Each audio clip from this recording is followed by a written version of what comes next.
Hello, my name is Mike Goldman, and welcome to On the Mic. Today on the show, stand-up comedian Cameron James, touring Australia for the last 8 years, currently in Brisbane at the Brisbane International Comedy Festival. And you might have seen him in shows like The Feed, or doing his podcast, or hanging out with his mate Becky Lucas. And right now, he is popping my cherry here at my brand new studio in Brisbane, Kung Fu Studios. I don't know, I haven't really named it yet. Ladies and gentlemen, Cameron James, welcome to the show. It's a pleasure to be here, and it's a pleasure to pop your cherry. I've been meaning to pop your cherry for a long time, It feels good. Thank you for being gentle. I'm being gentle. I'm being a gentleman. We can hang out afterwards if you like. So you're not just going to shoot through? No, I mean I'll stick around for an hour or so, and Will you call me after, or even I'll text, tweet me, or like a tweet? I'll like a few tweets like for a few weeks, and then IG? slowly distance myself from you. I thought so. Well, that's all we've got time for.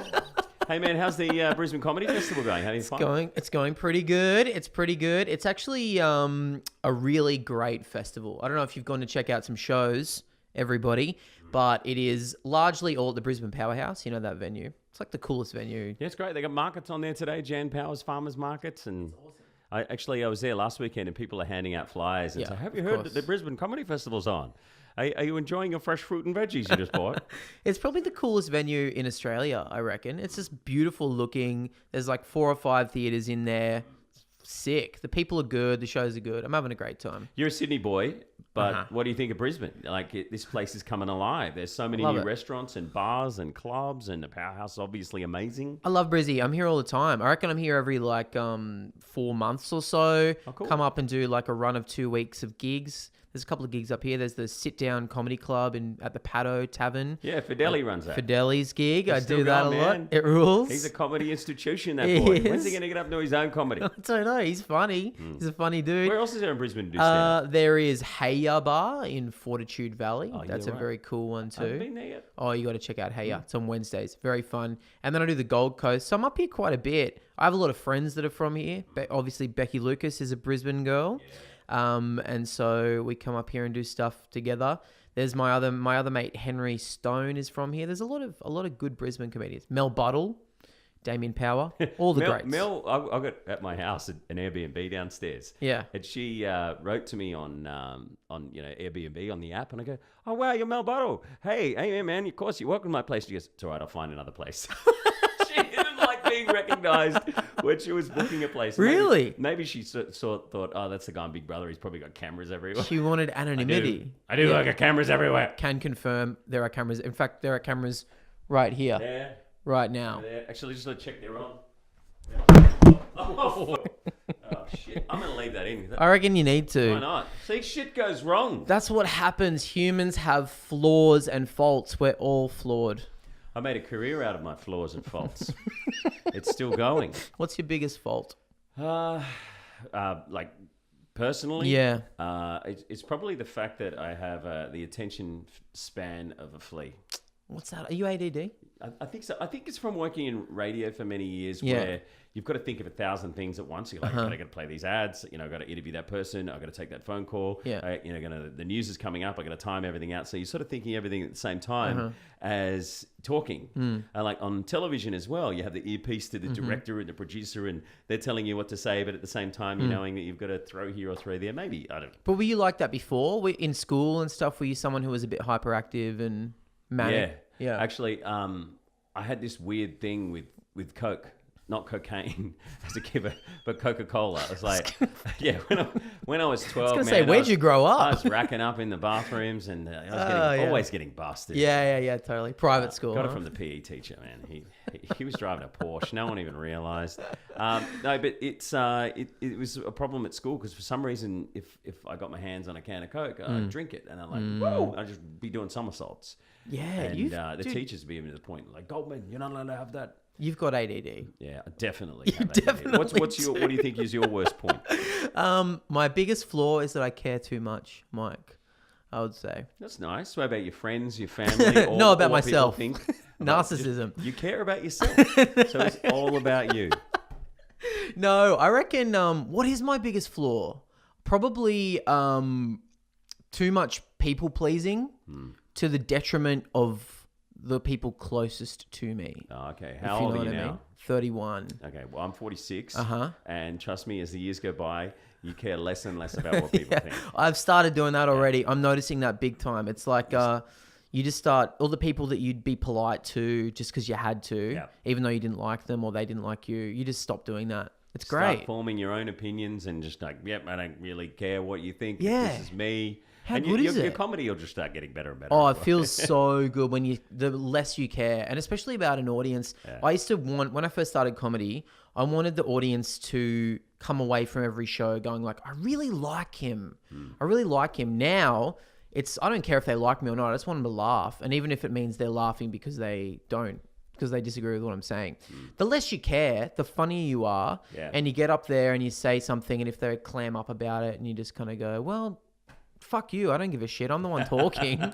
They tend to laugh at that as well because they're being, schooled a little Makes bit. life so much easier. And especially with the onslaught of social media and, someone might be drunk and say something in a tweet that has a little bit of truth. And you'll be like, oh, you take it personally. I think the less people are waking up about that as well. Like that book is a testament to it. The subtle art of giving a fuck. Oh, it's yeah. like on the international bestseller list because people are like, I'm so stressed about everything that's going on in the world. And you see a book like that. Yep, I need to care less. Yeah. And maybe people are caring less. I think people are caring less. I think that's the whole generation right now. The whole zeitgeist is, I mean, obviously Donald Trump is the figurehead of it, of putting yourself first and caring less about the people around you. It must be helping your comedy having someone like Donald Trump as president of the USA. It's a gift that keeps on giving. It's surprisingly, what else can you say about him? Yeah. Like everyone's already saying everything about him. There's no other take. Yeah. He's just an asshole. That's all you can say. We've got our own fucked politicians over here that are just as difficult to make fun of, but Some absolute jerks. I mean, you saw How it do these people yesterday. get in? I don't know. I guess it's because it's a smaller pond and you can just... I feel like anyone could be a politician in this country. You could. Would you like to? Well, man, I wouldn't be a politician because I know how tough a job it is. I've got...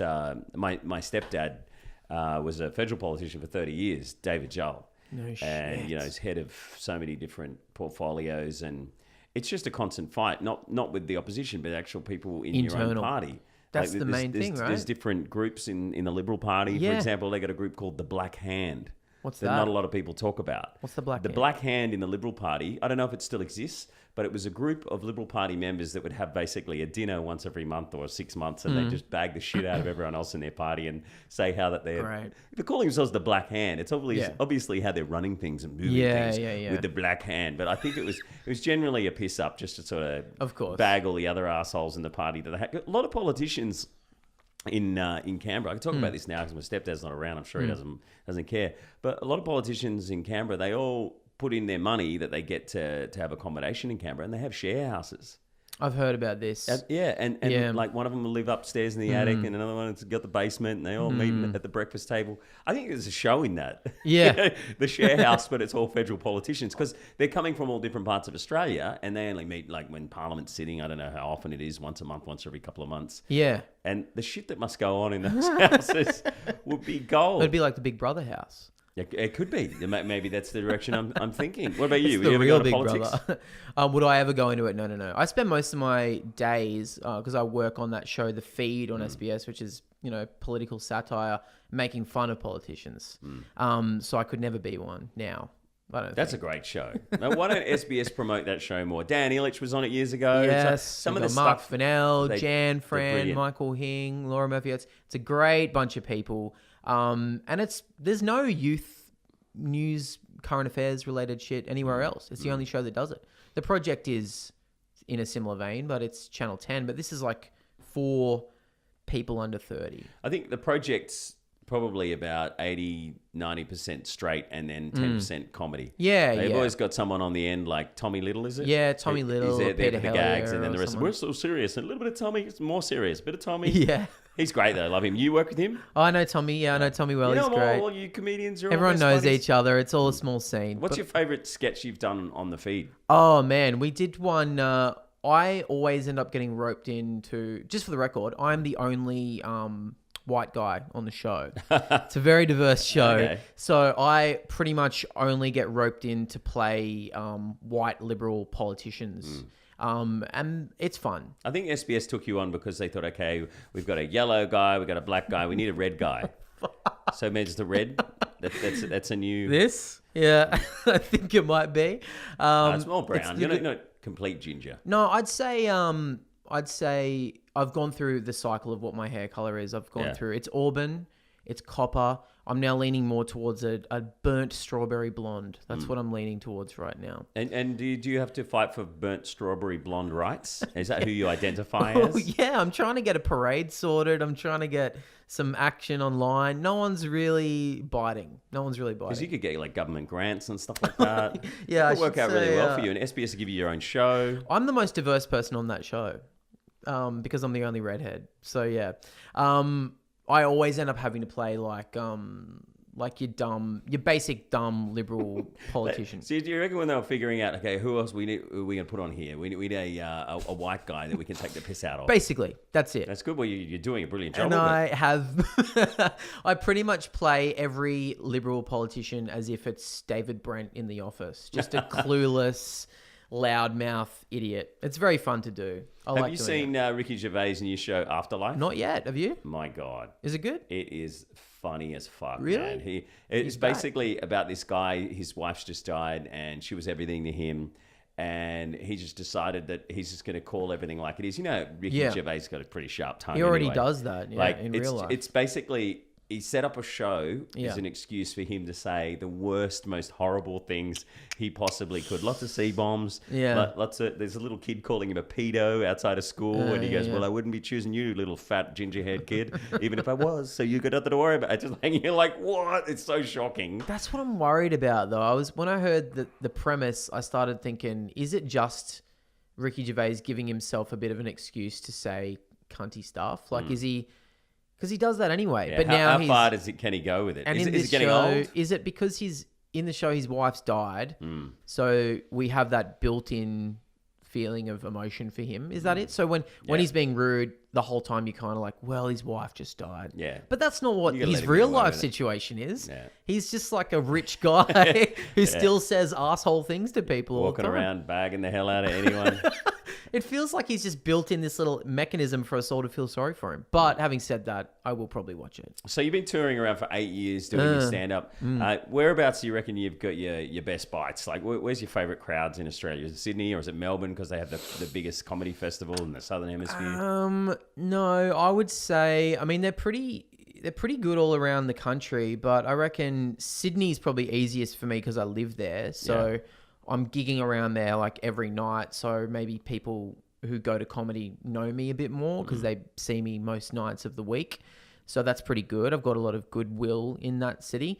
Brisbane is a lot of fun. I love the audiences here. Yeah. Melbourne, good shows, but the audiences are fucking... They've seen too much good comedy. Okay. And they're a little bit like...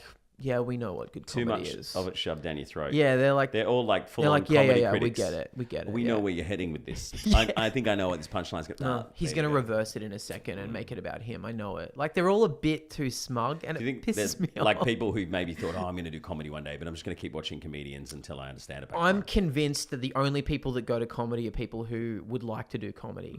Because that's what I did. I went to comedy for years, watching the show, going like, oh, that guy's not funny. This fucking sucks. That's why Until I started doing it. comedians who start talking to the crowd Yeah. and making them the stars a bit, it Yeah. kind of wins them over. Yeah, big time. And then they just pick on one guy that's a complete arsehole. And everyone's like, I know. It's so dodgy. I always feel bad about it because, you know, you get up at the start of a show and you're kind of like, hey guys, let's all be in a good spirit. I'm not going to make fun of everyone, blah, blah, blah. And then you start talking to someone and then a minute into it, you're like, you fucking suck, man. Your shirt sucks. Look at you. And everyone's laughing. And you're like, you've tricked them. You're just like, I was going to make fun of you, actually. you fell for it. How do you handle the hecklers? It's never been so bad, you know, like I find most people that heckle are just unfunny and the audience lets them know that they suck. That's the trick. You don't need to slam a heckler. You don't need to go, fuck you fucking suck, man. You just let them repeat the thing they yelled out again and then feel the silence in the room, and then they immediately feel embarrassed, and then the audience just tells them to shut up for you. It's fucking easy. Perfect. But, you know, I have had some bad ones. I got heckled. Well, this isn't a heckle. This is a troll. You ever get trolls? Oh, yeah, online all the time. Yeah, all right. So I did some stand-up show on the ABC last year, and they put clips of it up on Facebook and stuff. They put like a 30-second clip of everyone up. And there was one of me, and one of the comments underneath it was like, ABC has gone to the dogs. This is the least funny shit I've ever seen. It was a really long paragraph. And then my Facebook page got a message from that same person that was equally as long. This unfunny, the ABC sucks, blah, blah, blah. I can't believe they put you on there. You're not funny. I clicked on his profile, did a bit of stalking. Turned out it was my Dad. high school principal. No. Really? High What? school principal. Why would he do that? I don't know. That's ridiculous. It was crazy. I couldn't believe it. Why would your high school principal just decide he's going to bag a student who's actually trying to He make clearly something of his hasn't life? let go of something. I What don't know. did you do at school? It was so I bad. don't know. It wasn't that bad. I was like maybe a little bit of a smart ass, but I wasn't that bad. He told you you'd never amount to anything and he was just trying to prove it? You know what? He was actually the opposite. He was always like, you need to focus up. You can make something of yourself, that kind of thing. He was very like wanted me to focus up and be intelligent. Maybe he wanted you to be an architect or a doctor or something, and Yeah. he's disappointed. Maybe. Because maybe he had a bet with all the other teachers thinking that you There'll were be actually some- going to make something of He yourself, could've and he made- doesn't think a comedian is a decent job. And he's right. He's right. I should have That's done not something true, else. man. So I know comedians in Australia that you wouldn't even know who they are. I mean, they're doing the comedy circuit, Yeah. they're doing corporate gigs, but they're easily earning over $100,000 a year. There are people that are making crazy amounts of money. Hmm. It's wild. I'm not one of them. I work for a public broadcaster. There are a few, decent stand-up comedians I know that are doing the comedy circuit that, they're not the big names like the Dave Hughes or whatever who might be charging, 20, 30, 40 grand an appearance. But like some guys charging, 5 and 10 and they're doing 2 or 3 of those a week. Yeah. And it's good bucks and they smash it. They'll get it. Vince Soretti's a perfect example. I mean, he's someone who doesn't necessarily do all the comedy festivals like you, but he is flat out doing corporate gigs left, right, and center. It's a whole industry, the corporate thing. Do you do that? You do MC work and stuff like that? Oh, yeah, I'll MC random stuff around the place. Yep. I do a lot of charity work for the Charlie Teo Foundation. We just did a fundraiser in Brisbane on Saturday night. I'm an ambassador for them. Just drove a car from London to Mongolia to raise money for the foundation and raise awareness for brain cancer. And the Shepherd Centre as well to help kids listen and speak, deaf kids listen and speak. I do some work for them. They're a great organisation, and Animal Welfare League. And but aside from that, I got a couple of organisations Rebel Sport. I host a lot of in-store sporting events for them, and Facebook got me to host some stuff for them at the Commonwealth Games with Channel 7. So that's sort of that kind of stuff. It's a bit hard to do at the moment because I'm not allowed to travel. I'm on the no-fly list. Because of the terror attack that you did. Yeah, terror attack on myself. For those of you who don't know, I did have a bike accident. Someone ran into the back of me and sent me into the. So a car bitumen. hit you from the Yeah, back? and it was a hit and run. They drove off, and I broke 4 ribs, punctured my lung, and broke my collarbone. And I just had an operation on it. Should we have a look at that? Look at that. Holy crap. There you go. That's full on. So they put the plate in there, and because there's air between my lung and my rib cage, like a packet of chips expands on the plane when you go up high because of the air pressure. Oh my It God. could make my lung collapse and have a heart attack. So I'm not allowed to fly for at least 3 months until that dies down. But I've been getting the train and the bus. Oh, fuck. Yeah. You getting the train to like Sydney and Melbourne and stuff? It's 17 hours on the bus. I could be in Greece. Come I on. could be on holidays in Oh my France, or I God. could be in the States That is flying out of control. that long. But I Does it filmed it all. hurt still? Are you in pain right now? Oh, I am. If I wake up, I'm face down in the middle of the night. Like I have to sleep on my back. How do you get rid of an air pocket between your lung and your rib cage? Apparently, it just goes away. I don't know, lung condensation or whatever. But the doctor said I got to have an MRI in a couple of weeks. The doctor's like, that'll just clear But up. I was going to fly, and my GP, Dr. John, he's a mate of mine. He said, guy. Goldman, I know you. He's like, I know you're going to fly. I did some research for you. Looked at the scans, and do have this air bubble. if you do fly, it will expand and you could die. So don't do it. And I'm like, you serious? How long for? He said, I think he said 3 or 4 months. Right. But I got a second opinion that suits my lifestyle by going to another doctor.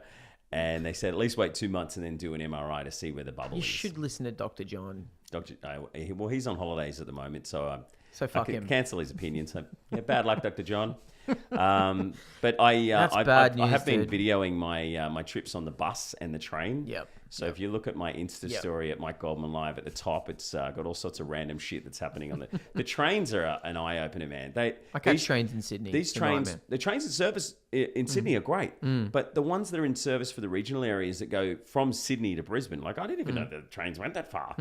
They were first put in service in like 1984, and it's still 1984 on those trains. Like it's very, very strange. Like people are still living in 1984 on the train. You leave it at about 2 or 3 o'clock in the afternoon, and you get in at 4 a.m. into Brisbane. Red eye. Yeah, and I got the first class cabin, which you have to share with someone of the same sex. La-di-da. And it's $200 one way, which is more than the plane, but that basically means you get a bed. And I slept for like an hour or two, which wasn't so bad. In hindsight, I probably would have got a chair, but they've got a dining car. I went down to the dining car to check out the food, and oh my God, it is the most disgusting. Let me guess what they got horrible. there. Lamingtons. No, didn't even have that. They just had this crappy spaghetti bolognese that's crunchy.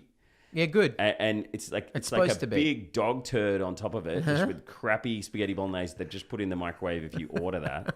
Tin spaghetti, probably. And they give you this ticket. They come around and see you in first class, and they say, we want to make sure you get the meal you want. So do you want the spaghetti bolognese? Do you want the vegetarian lasagna? And I thought, oh, that sounds like vegetarian lasagna. Yeah. Took this mangled ticket that had been used about 1,000 times and said, oh, the vegetarian lasagna, please. And they go, okay, there you go, spaghetti bolognese. Thanks, mate.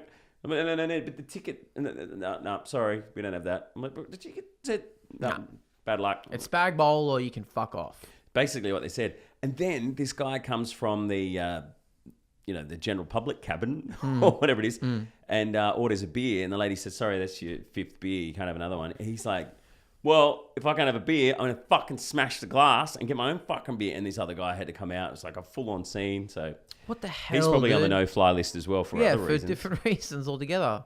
That's out of control. There's people that were getting off at every stop. It's like 20 stops or something like that from Sydney to Brisbane. And they get off and have a drag of the cigarette because the train would stop for like a minute and a half and put it out and get back on. It was like a group of like 5 or 6 people just get off, one drag, put it out, get back on, get off, one drag. Dude, that's a movie. A movie of just that 17-hour trip. Yeah.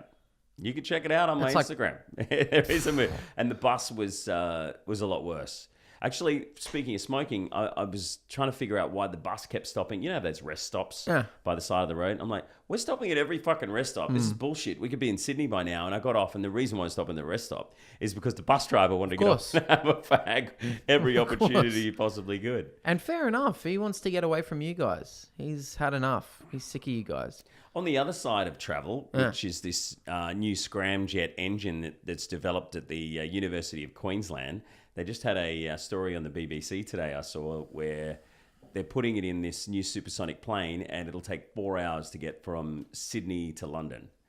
Oh, okay, so cool. 4 hours to Sydney to London or 17 hours on the train to Sydney to Brisbane. They should do domestic flights with that jet too. Get somewhere in 20 minutes. I'd be into that. Well, eventually, the plane is going to be like the bus when we got those crazy planes. You'll be like, oh, fuck, do I have to take the plane? What's happening to the teleporter? Yeah, why don't we have that? What happened to the future? Why isn't the future here? Why are there no hoverboards, dude? Why don't we have jetpacks? Oh, I was promised a jetpack. When I was a kid, like 13 or 14, you go to the Easter show and there's a dude flying around in a freaking jetpack. So you're thinking, right, by the time I'm 21, everyone's going to have one of those. You'll have your jetpack license. Boom. You'll be taking girls on dates on the jetpack. It's bullshit. Tandem. Why do we get ripped off? We've been ripped off by all this future stuff we've been promised. What's the only future thing we've got? Our phones, I guess. These are pretty fucking cool. We can watch videos Alien and technology? shit. Yeah. Do you reckon that is alien technology? Must be. You reckon? Well, if you watch Alex Jones, apparently I do. it's the interdimensional beings that are contacting with the cabal and the people who run the world because they meditate and they talk to these interdimensional beings and they get given the technology so that they have the money to run the world so that they can do evil shit. Do you believe that? Not really, but it's an interesting Cool story. story. Do you believe in any of that sort of shit? Any supernatural stuff, aliens, paranormal, any of that stuff? I mean, you look at the galaxy and you see all the stars out there, essentially suns, and how many trillions and suns and universes and galaxies out there. It's hard to believe that there wouldn't be. Do you reckon they're here amongst us? And if they were, do you reckon that they'd mainly focus on giving us phones? Or would they mainly focus on doing some other shit? Maybe they're giving us the phone so that we can sort of figure out who's doing the wrong shit. Oh, okay, right. You know? Okay, all right. Maybe. What about you? I don't know. When I was a kid, I was very into those things. I loved alien stories, Bigfoot, Loch Ness, all that kind of shit. I don't really think about it so much anymore, but I got chatting to some guy. Anytime I talk to someone who seems to know about that stuff, I can get zoned in on what the fuck they're talking about. Like if some guy, it's always at a party, some guy's like rolling a joint or something, and he's like, do you know that the pyramids were built by aliens? And I'm like, tell me everything. Yeah, tell me what you've studied. Yeah. Everything that you got online. Yeah. I need to know it all because you're going to save me hours of research. I'm going to right sit now. here with you and finish this joint and listen to your stories about how the aliens built the Sphinx as a clue for us. I am on a couple of WhatsApp groups Oh, yeah. with different friends who fully research and fully study that stuff. And they always send me stuff like... It's always study too, like, isn't it? A mate of I'm mine, studying. Gare, he keeps sending me all of these videos of US Air Force guys that are coming out to talk about the aliens that they saw or the spacecraft that they saw. And he reckons that we are all being shown this stuff because very, very soon, like we're going to be bringing aliens onto the planet, or there's going to be an alien invasion of some sort. Or there's a documentary series that I watched on Gaia, which is like another sort of Netflixy app, but it's all about health and well-being, yoga, and alien conspiracies and all sorts of crap like that. It's funny how they go hand in hand. And I'm watching it, and I'm going to go, whoa, this is pretty full on. What they were saying, and I'll sum it up for you, is that the Nazis spoke to the aliens. You're starting so strong. During World War II, Okay. and they got given the anti-gravity technology. They whacked it on the submarines. They flew up into space, and they started another civilization on another planet. The Nazis did. Yeah. They put a base on the moon. This is summing up this documentary it's actually on this. Okay. It's done quite well, too. I think you can watch it on YouTube. I can't even remember what it's called, but GAIA is the app, which I got a trial Nazis version in of. space. I'm on board. So Nazis in space, and there's a whole civilization not very dissimilar to ours, other than the fact that I guess everyone's probably white. Yep, I'd say so. And we need to watch out for the alien invasion that's going to be coming from there very, very soon. It's a Nazi alien destroy us all. invasion. Yeah. That's a huge You've leap. not heard that one? Oh, I was sure. That's huge. I was sure. But no, this is legitimately a documentary about this. Well, of course. You can make a documentary about anything you believe. What about flat earth stuff? Do you believe that shit? Of course. Like, Of course you do. No, The earth is clearly flat. That's ridiculous. Like, how? Like, there's people in space looking back and it's round. I know. Like, it's so funny. I need to get a flat earth conspiracy person on this show. I'd love to explain sit down themselves. with Some people really believe it. I went to Scotland last year. Went to Inverness, where the Loch Ness is. I wasn't hunting Nessie, but I did go there to visit it. Yeah. And there's a shop front right in the middle of Inverness called the Flat Earth Headquarters. What? They've got a headquarters. They've got a headquarters. It's run by one guy. He lives there as well. Okay. In the shop front. So What, of does he course sell I went. T-shirts and stuff, or? Mainly you just go in and he's got all this information all around the walls, kind of like what you've got with the Kung Fu stuff, but it's all flat earth proof. And then you just go, hey, what's going on, dude? And he just tells you why the earth is flat. So I don't know how much rent he's paying, but he just sits in this shop all day, and anyone who comes in, he'll just explain to them why the earth is flat. So of course I went in there, spent about 25 minutes in there talking to him, zoning in on him. And all the evidence that he had was stuff that you could just easily explain away with basic year 7 science. It was all like, if I pour water onto a tennis ball, the water just falls off. How come? Like, why wouldn't that happen to Earth? And you go, well, because of gravity, and the Earth is spinning, and so the water is sticking to the Earth. Like, there's reasons, I'm pretty sure. But I found it very cool that I had to fly halfway across the globe to find out the world is flat. So I really enjoyed that. And if what would he say to the point where you're flying from one part of the Earth to the other? Well, he reckons this, right? Is it just the flip, plane or? goes up into the sky. So the airlines are all in on it. Plane goes up into the sky, and then the plate of Earth is swiveled around, and then the plane just lands back down where it's supposed to go. Oh, so it's not a ball moving of rock. It's like and a plate. gas. It's a plate that's swiveling. It swivels around. Oh. Also, did you know that Australia doesn't exist, according to flat earthers? What? That's the big one. We're not here. They believe that Australia is We're- a conspiracy theory, Oh, okay. and that we are all paid actors putting on an accent. Yep. Why would we choose this accent? That's why Hemsworth and Hugh Jackman and Kate Blanchett are all doing so well, because we're all actors. They're actually Hollywood, yeah. We are in on it. We're aliens from another planet. We're the Nazi aliens, finally. I love the conspiracy theories. Alex Jones is the poor bugger. He's been shut down. He's like probably the number one conspiracy guy on the web, or the most popular at the very least. His show used to be years ago. It used to be all about conspiracies, and then he sort of, dumbed it down and didn't go too far with the conspiracies, and it was just all Trump and politics, and I think that's where he ended up doing quite well. But they've taken him down. Like, he's off Twitter, he's off YouTube, What off was Facebook. the last big thing he said that was so bad? You watched the 4-hour Joe Rogan podcast that he did, because he was on Joe Rogan probably about a year ago, and it went really well. And then Joe had one of the bosses of Twitter on, and he said, "So what happened with Alex Jones? Oh, we took him down for this reason," and Joe Rogan copped a lot of shit about it.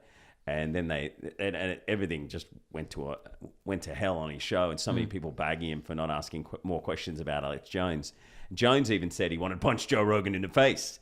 And then Alex went on the Joe Rogan show recently, and they talked about everything that happened, and they're all friends again. But Alex just went off on another tangent, like the interdimensional beings thing. How all the people who are really running the planet are communicating with them to give us technology.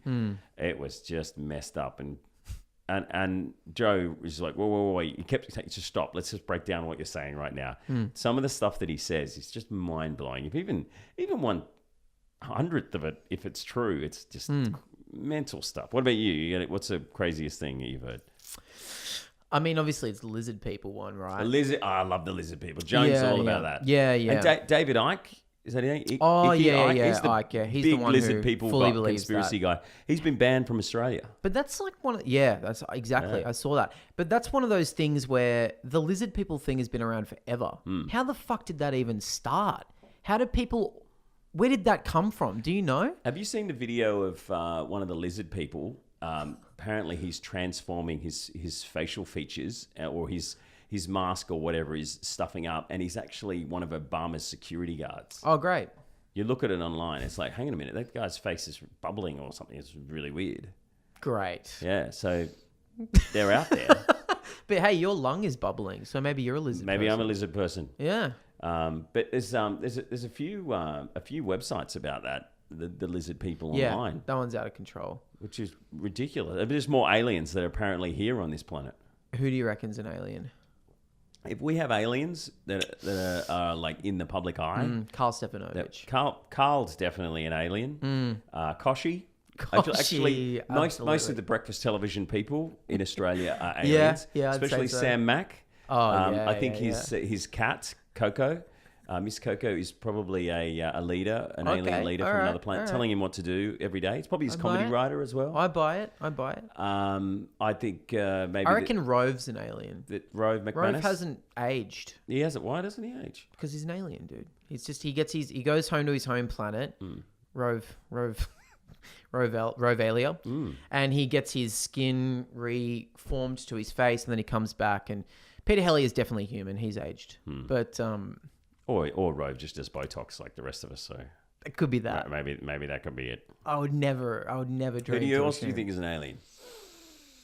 In Australian pop culture or in the real world? Anywhere in the world. Any pop culture. Australia. Let's start with Australia. Australian aliens. There's a documentary called Australians. Australians. Fraser Anning, dude. Come on. What's going on? He's one of your Nazi aliens from the... He is the Nazi alien. Evil planet. He has to be. How the fuck did that guy get in? Who would vote for him? Well, didn't he get kicked out of One Nation? Maybe he used How alien extreme technology do you have to be? to fake the votes. Probably. If even Pauline Hanson is like, whoa, he is too much, then you are too much. I guess him getting in says that there are people out there in Australia who They're everywhere. There's extreme opinions everywhere on the left and the right, obviously. But Clive Palmer. Oh yeah, gotta be. Make Australia great again. Yeah. Well, he did such a great job making himself great. Great. So maybe he can make Australia. Australia is great. But have you do you really think Clive has a chance of getting any seats? No. He's a joke. Because you got to follow politics working on shows like The Feed. I do, yeah. And he's spending $50 million.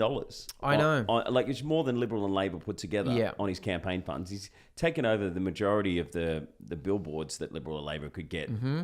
They're all through Sydney, the Make Australia Great ones. But I don't think anyone will ever take him seriously. He's been a punchline for so long in his career in politics. That's what everyone said about Trump. True. They said there's no way Trump would get in. He's not going to get any seats. And he is challenging every single seat in the upper and lower house. Right. I thought it was just a few in the Senate or something like that. I mean, but every who single knows? seat in the upper and lower. People have been growing incredibly apathetic towards the two parties at the moment. So Everyone hates Liberal and Labor. Yeah. They hate the bullshit. And, like we're saying, everyone's got their phones. They can search, okay, is that true that they're saying? No, it's bullshit.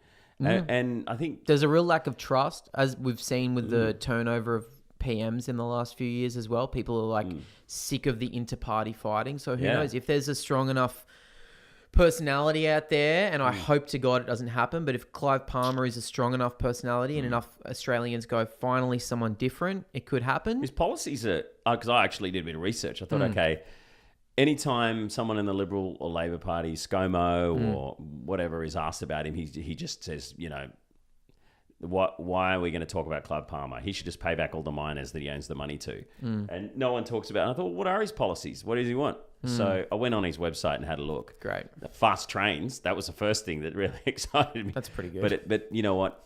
A bit of research, pretty pointless. Why are we going to spend $50 billion on trains when we're going to have faster planes soon anyway? But a couple of things that made sense, I guess. People living in regional areas pay no tax or a lot less tax, which is what they do that in the US. Like, places like Minneapolis, they don't pay any tax, they just pay GST. And it's more expensive to live in LA or New York as opposed to Vegas. What was the other stuff? Oh, the first home buyers. First $10,000 of your home loan every year is tax deductible. Okay. If you're a first home buyer, though, helping those out a bit more. Well, those are platforms that are very appealing to a lot of Australians. Especially the tax one. That's where you're going to get people. But fucking hell, he's a gross dude. Yeah. He fell asleep in Parliament, which a lot of people, it's the first thing they say, he fell asleep in Parliament, he's an idiot. Yeah. But I would fall asleep in Parliament if it was some weird speech about nothing. That they just... But it's also not your job to be awake in Parliament. Like, if your job is to sit there and be engaged in your fucking career, you'll do it. That's his job. He's got narcolepsy or something like that. Is that what he said? Apparently. Okay. Maybe he just had a really big lunch. And he was just really tired and he just had to drift off. I work with someone with narcolepsy. And it's so fucking funny. Really? I feel so bad. A comedian? For them. No. They work in production on the feed, and I feel bad for them. But that would just be the best excuse for anything. Sorry. So, hey, why didn't you get the job done today like you promised? Narcolepsy. Sleep. My narcolepsy kicked in. Sorry. Or just when you don't want to talk to someone anymore, just... Fuck, sorry. Hey, man, I know you don't have narcolepsy. Stop that. No, it was the narcolepsy. It just kicked in. I was talking to a guy the other day who has it, and he's a motorbike rider. Oh, brother. Like, wouldn't that be one of the things that you should just not be allowed to do? Drive a car or be a motorbike rider if you've got narcolepsy. And he's had his worst accident was when he fell asleep riding his motorbike and went off the road. Surely it was on a long drive, though. It's not like he just kicked in when he was driving to the shops or something. Yeah, no, he's on like a Sydney-Melbourne ride that's... or something like that. But why would you put yourself in that? You wouldn't. I mean, I wouldn't, and he shouldn't. I'm worried about him. I am too. Maybe I'm really worried we should call him and see if he's okay. Yeah, I'm freaking out about your friend. That's dangerous. Hey, we got to talk about your show last night. Like...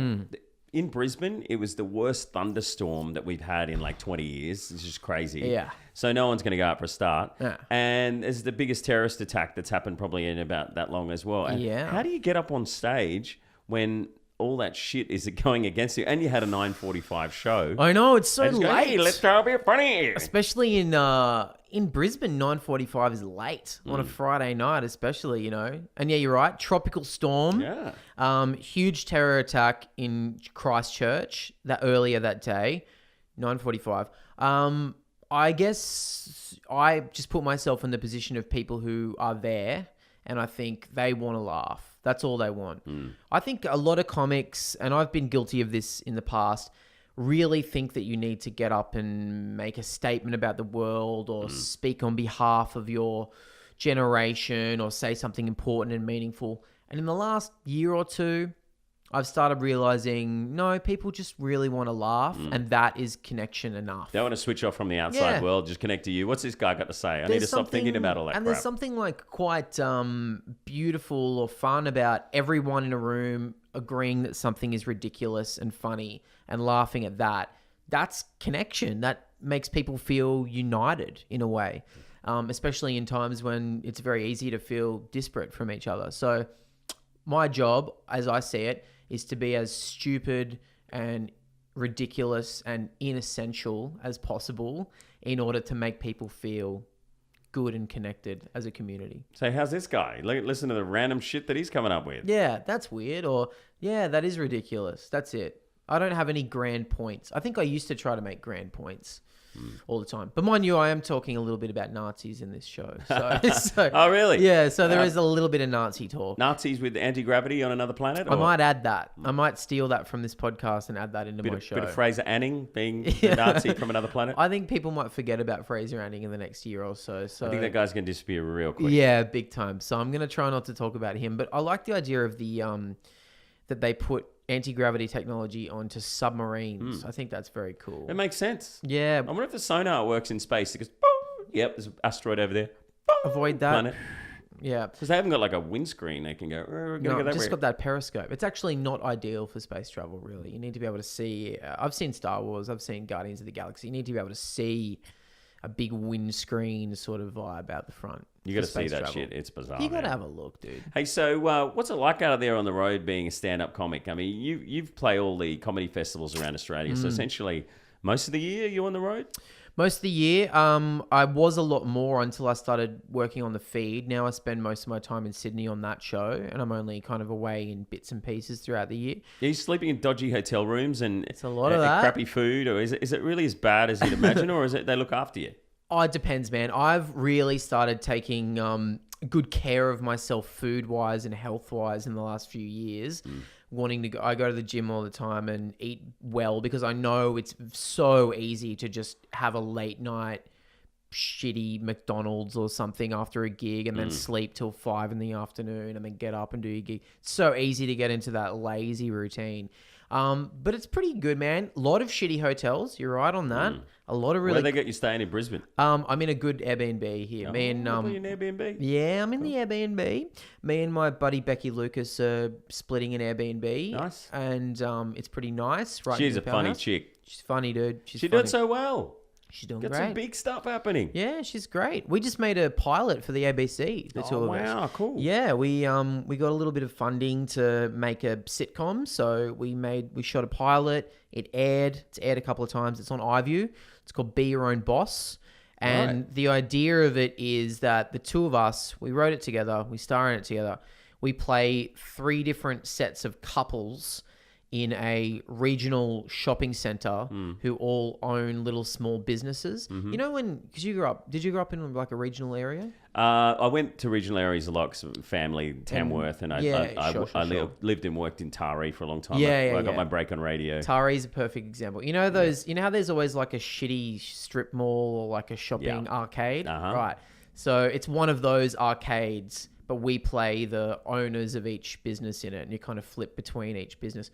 One business is a pet shop that doesn't have cages, a cage-free pet shop. Oh. Another... That's going to be messy. Yeah, we had a lot of animals on set for that day, just kind of climbing all over us and doing whatever the hell they wanted. It was pretty fun. It was pretty cool. And also extremely unhygienic. I think everyone got sick. Ew. Yeah. It's like the Echo. Whenever the Echo's on in town, everyone starts getting the flu. It's pretty gross. And a couple that own a gym and a couple that own a little video shop and stuff like that. Yeah, so it's on iView. It's called Be Your Own Boss. And Nice. we're working on a new show at the moment as well, a new sitcom. So hopefully... Oh, so that's actually happening? It's on? Or Be Your Own another Boss is probably not going to go ahead to series, but we've gotten a little bit of funding to write another sitcom that we've been working on for a little while. So Yeah, wicked. hopefully that one gets to go ahead. And So we get like to make network that. TV funding, or is it like a grants ABC, and again, ABC are the only real people that are making original comedy content at the moment. Oh, really? So yeah, so they've given us a little bit of funding, and they're cool people. We work with them quite a bit. So yeah, That's cool, man. Yeah, it's cool. Well, good luck with that, dude.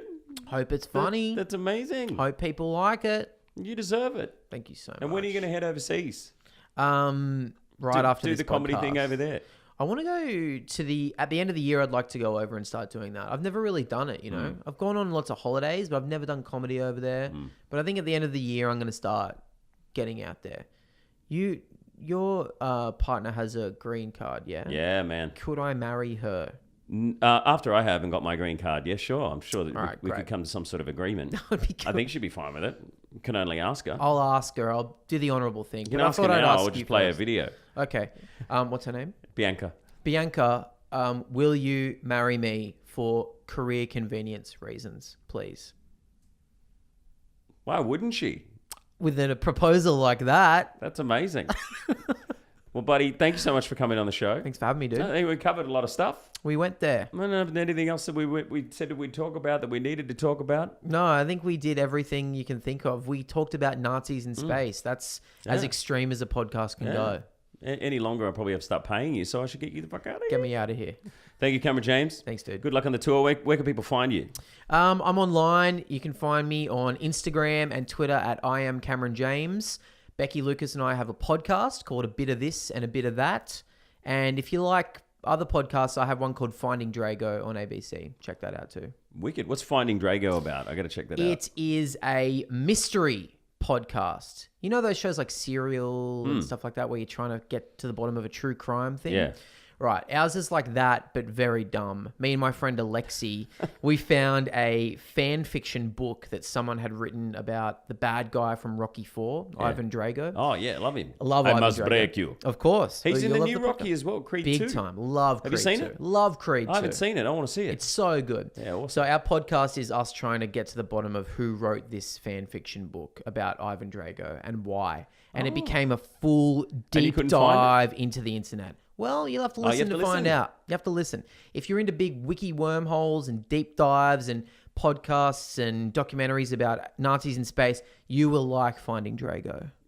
I'm going to listen to it right That's now. my hard sell. That's my next thing. Charlie Clausen and Will Anderson love it. So that's a big there you Hey. go. That's a big one. If they love it, it must be good. Thank you so much, Cameron James. Thanks for having me, Mike. Have fun out there.